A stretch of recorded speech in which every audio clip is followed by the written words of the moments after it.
Have you ever wondered how to create a video game? Well, we did some years ago, and after participating in 8 game jams, we learned tons of secrets that nobody tells you about making games. Keep watching if you wanna discover them.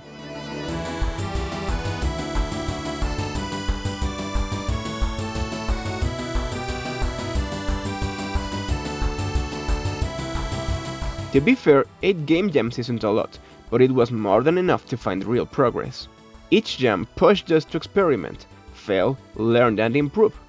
One of the most valuable parts was sharing our games with other developers, getting feedback, exchanging ideas and learning from what others created. If you're curious about making games, don't doubt about joining a game jam once you have enough time. It's a great way to start. As an example, we're now working on our first fall game, Avlo the Imp Wizard. The idea actually started during a game jam, and now we're taking everything we learned and using it to bring the project to life. With that said, let's start.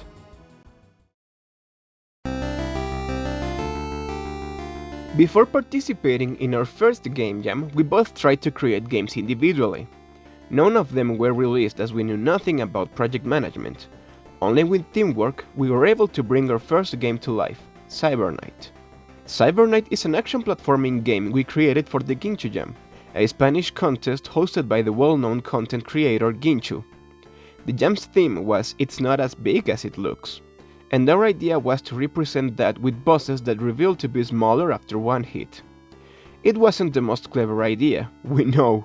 It's hard to start with everything that made us learn from this game. Since the Stone Age, no one wanted to create a game with hack-and-slash mechanics. It was too ambitious to be our first game, but we decided to try anyway. We implemented multiple moves and attacks, but we didn't take enough time to explain to the players how to use them. This taught us an important lesson. It's necessary to reach a balance between the time explaining the game basics and allowing the player to go directly to the action. If tutorials get too long, the players will get bored, but if tutorials are too short, the players will get stuck or confused and might drop the game entirely. After releasing Cybernight, we realized that the core of every game is its design. It's essential to learn the basic design techniques, but there's a simple rule that we discovered along the way. If something bothers you while playing your own game, it will probably bother everyone else too. Our levels had a lot of issues: blind points, enemies appearing from nowhere, and poorly balanced mechanics. The best solution is playtesting by yourself and asking others to try it too. Your first game will always have big flaws. Don't feel bad if your first game isn't perfect. You can always keep trying. Cybernight had even more problems than the ones mentioned before, but some of them are similar to what we'll see in other games, so let's continue.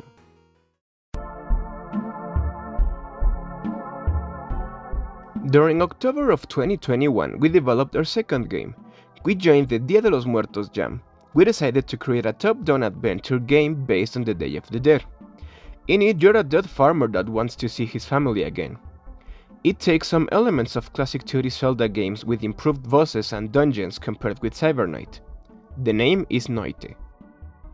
At that time, we decided to expand our team with 3 more friends, but it didn't actually work. No one had a real role other than giving ideas.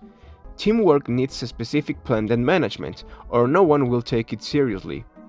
Be careful if you call your friends to create games. Friendship can be really distracting from the team goals. If development has no justification of having more members, it's better to keep it small. This was the first time we noticed how important are jam themes for creativity.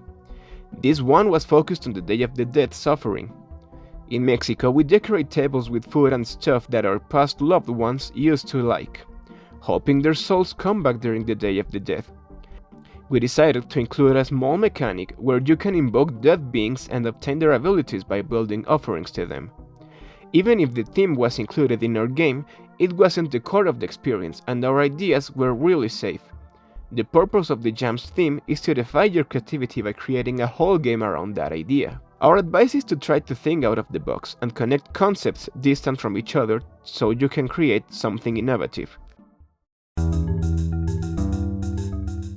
After the mixed reception of Noite and its convoluted development, Non and I had lots of doubts about joining a new game jam.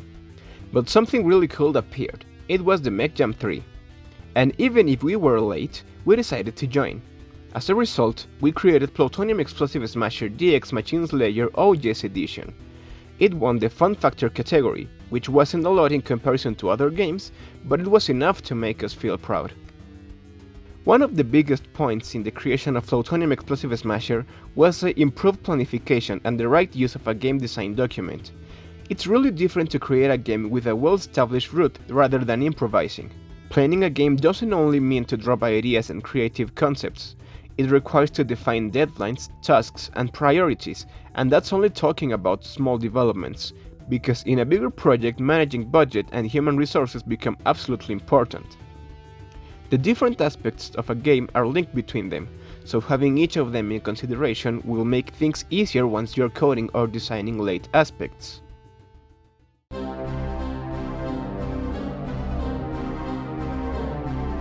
With the massive success of Plutonium Explosive Smasher and the bazillions we earned, it was time to explode the scope and increase the development time of our next game. We joined the Boss Rush Game Jam 2023 with the idea of creating our biggest game during 1 month. That's how Part-Time Death came to life. It's a Halloween-themed game about a drunk woman who wants to save her life, fighting 4 different bosses using random weapons given by a ghost cat to steal their souls. Yeah, we know, it's weird. One of Part-Time Death's biggest flaws was the balance. We started implementing the different available weapons at the same time we were designing the bosses only with the simplest weapon. The consequence? Some of the weapons felt weird compared to others. Once again, it shows how important playtesting is. Sometimes, the dev's eyes are biased by its own familiarity with the game. Try to put on the player's shoes, who aren't accustomed to your mechanics, to confirm if your ideas are going well. It's not as easy as it sounds. The biggest lesson we learned with this game is that a bigger scope doesn't mean there will be a better game. That might sound obvious, but if you start creating something that you can't manage, it's highly possible that the development will get stuck once you feel there's no progress, even if you have more time available. Motivation is really important when you're developing a game, but be aware that when there's a bigger scope, you must keep working, even if you don't feel it's going well. It's hard to trust your own ideas when the final product feels really distant, but otherwise there's a risk of dropping the project or delaying it more than it should. Try to plan your game from the beginning, having multiple small goals in mind. It will be a great way to measure progress and keep the motivation.